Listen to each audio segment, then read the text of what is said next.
Bhojpuri music DJ SB channel के माध्यम से सूरज भोजपुरिया आपको फिल्म शूटिंग दिखाने वाला है।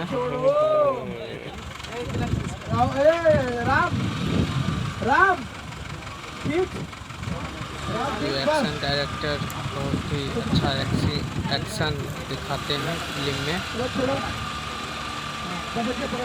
और हीरोइन देखिएगा कैसे बाइक चलाते हैं और सब सेफ्टी बेल्ट लगा दिया गया है। और बाइक को देखिएगा कार से जंप किया जाता है क्रेन के माध्यम से। यहाँ पे सीट छोड़ दिया था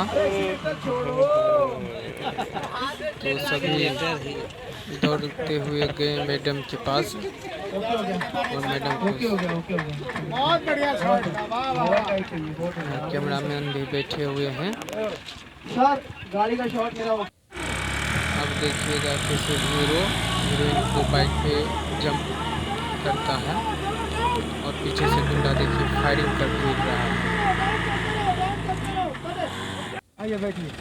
यहाँ पे कुछ बोल रहे हैं म्यूजिक डायरेक्टर। हाँ थोड़ा सा प्रेस होगा आपके बाद।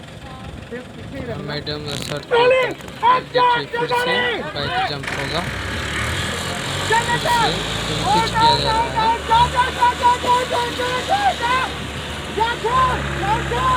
देखिए धीरे धीरे बाइक को नीचे उतारा गया है जमीन पे।